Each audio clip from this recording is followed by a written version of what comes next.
Hey everybody, welcome to the channel. Today we have the 2018 Ram 3500 6.7 Cummins in the shop. We got to do a whole bunch of service work to it. We're going to change the oil filter. We're going to look at the air filter, check all the other fluids. I'm going to throw some wax on it, which I won't bother filming.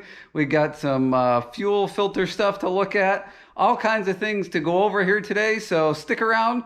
Maybe you'll learn something. Maybe you'll be able to tell me a better way to do something that I'm doing. So let's get into today's video. So let's change out these batteries. Diesels have, most of them anyway, have two. There's one on the driver's side and then one over there on the passenger side. So we're just gonna start by, I got a 10 mil here. Should have grabbed a ratcheting wrench, but we'll make this work. We just got to loosen up the two terminals, and then this little controller here that they zip tied, I got to cut the zip tie. That is just for my plow. So if you don't have a plow on your truck, you will not have that little modulator box.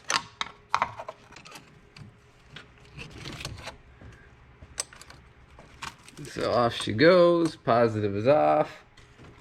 Okay, that guy's off. All right, so let's pop this insulating cover off here.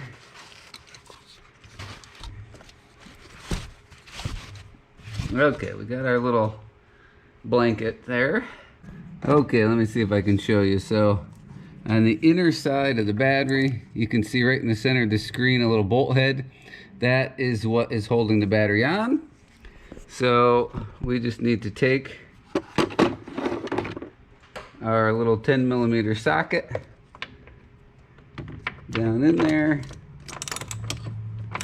and we'll just loosen this up. Here's a little clampy dude. You can see it's got an angle on there. And now we should be able to wiggle the battery out.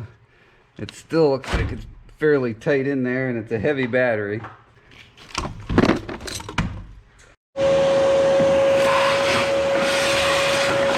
Alright, so these are the batteries we're going to be replacing it with. I have two of these. These are Interstate. There's the there's the information about the battery. They look pretty much the same.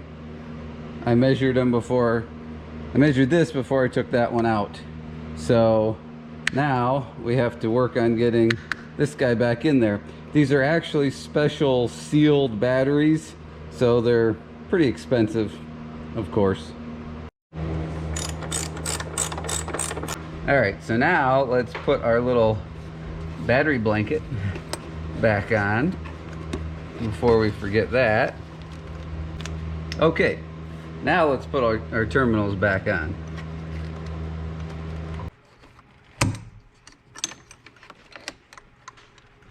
So the last thing I like to do here is put some, this is marine anti-corrosive corrosion spray.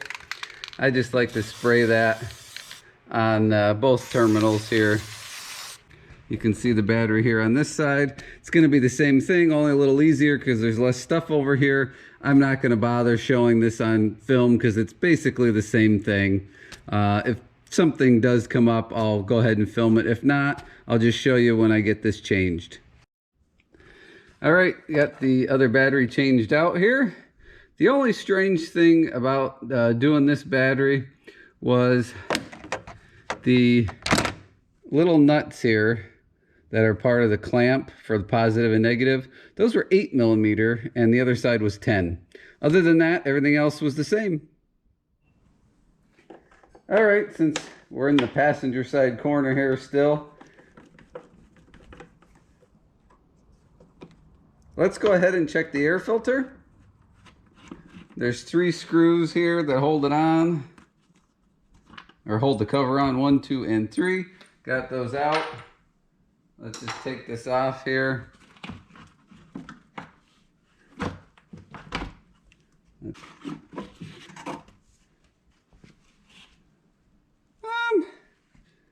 You can see it's a little dirty there, but It's not terrible. I think it'll be fine for now. If you look at the side here, you can see that it's just the very tip that has a little bit of dirt on it. Kind of greasy, grimy stuff, but all the rest of this looks good. It's just the bottom here, so she's still good to go. So we'll put this back in here. Okay, we are under the center of the truck. Right here is the oil pan, and I believe it holds 3 gallons of oil,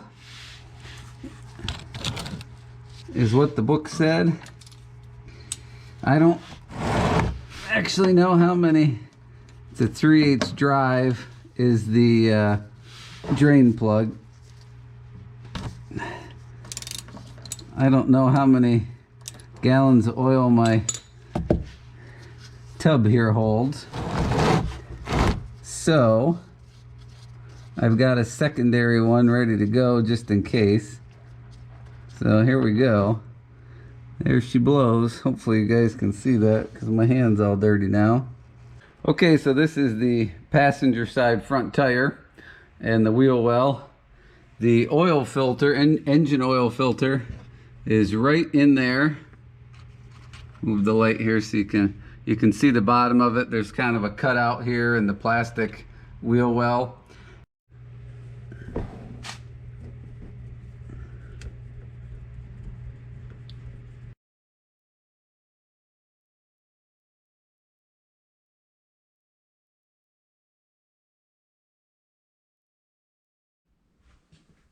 All right, we got the drain plug put back in. I went to lunch and let it drain out for a while. Don't forget to do that important step of the drain plug. We got our Shell Rotella. All right, camera battery died. Don't know where we're at. Got Shell Rotella T4 15W40 for our engine oil. I cleaned out my funnel. Our engine oil goes in the top up here. Here's our little cap. So we're going to dump these in. Owner's manual says 12 quarts with the filter change. So that's 3 gallons. Alright, we'll just double check the dipstick here, make sure we got adequate oil on there. Which we do. It shows it just a tiny bit over full, which is to be expected because the filter's empty. So now we're going to fire it up, let it run a minute, check for leaks.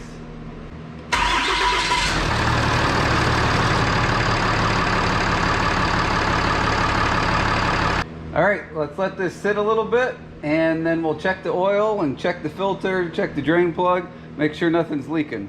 Now let's do tire pressure. So a lot of people might not know this, but on your door or door jamb, there's a tag that will have your tire pressures on there. So let's see, it says the front should be 80 psi cold and the rears should be at 65 psi cold.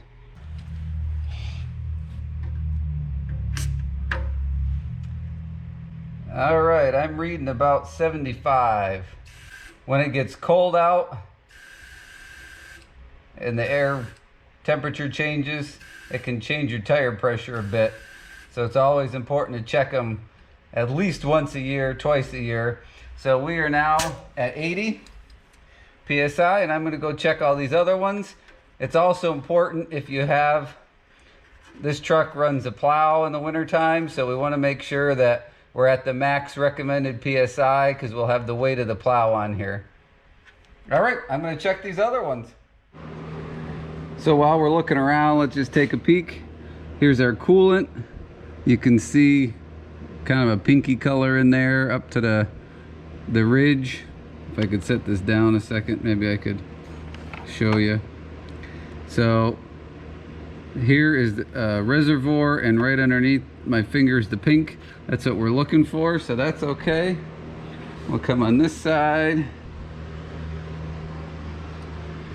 We got brake fluid, The max line, the max line is at the very top. And we are just below the max line there, so that's good to go too. This has been sitting a while, so let's check our engine oil.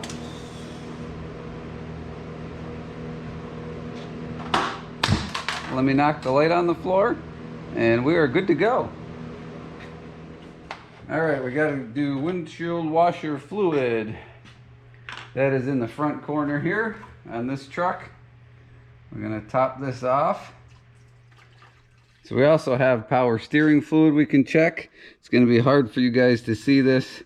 Right down over here is a min and max line, and we are just below the max line on that. Power steering fluid is good. Okay, so the next thing we're gonna do here is the fuel water separator. So my truck is a crew cab, so under the second door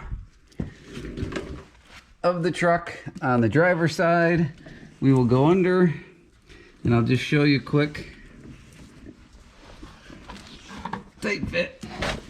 There it is right there. You can see Mopar right on there. That's the fuel water separator. There's a little plug on the bottom there. We're going to loosen that and drain it out. And then there's a sensor in the bottom. You can see where the wire comes out. We've got to unplug, and that sensor transfers to the new filter. All right, so we'll let that drain out. Okay, so you have to unplug the wire.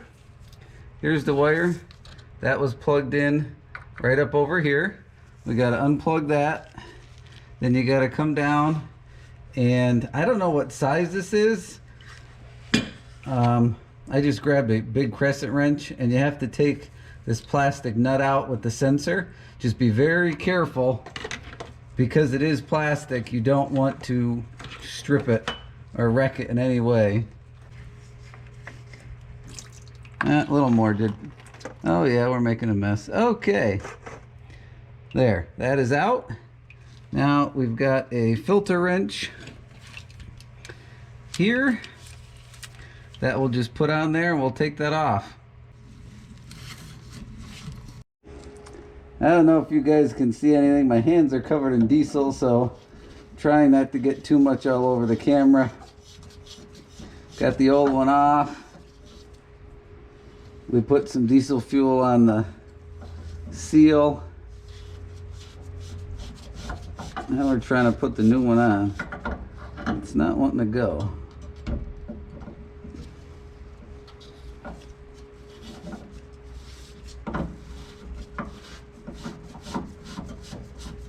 There we go. I had to push up a little bit on it there. We got to put our little sensor guy back in the bottom. Grab our wrench and snug this back up. We snug this up, got this guy put back in, plug the wire back in. I just snugged that. We'll have to check it and make sure everything back here obviously isn't going to leak. Okay, so even though we're not changing the fuel filter on this truck, I'll just go over the basics with you here. Let's back up. So here's the top of the engine. We come in, and you can just see the top where you put a socket on right there. That's a plastic cover. Before you take that cover off, you can see that yellow knob there. That knob is hooked to a hose. If you turn the knob, it will start draining fuel from this housing. So this filter is not a spin-on, it fits down into a plastic canister. So if you start draining the fuel, then you loosen the cap, that'll let some air in, and you can drain that canister out. Take that top off, the filter comes out up on the top side of the engine. It's a tight fit, and then it goes back down in. Just be careful, because that cap there that you're going to take off, there's a rubber O-ring there, and a new one should come with your filter, but you don't want to lose it or pinch it or forget to take the old one off. So that's the basics of changing the fuel filter here on this 6.7. All right, everybody, that concludes the service here of my 2018 Ram 3500 with the 6.7 Cummins. I think we've gone over most of the stuff that we needed to go over to get it ready for winter here. Not a professional mechanic, but I hope maybe you got something out of this video, learned something. If you have any questions, comments, leave them down in the comment section down below. I appreciate those, and I'll answer any questions to the best of my ability. I thank you guys very much for watching, and I hope to see you on the next video.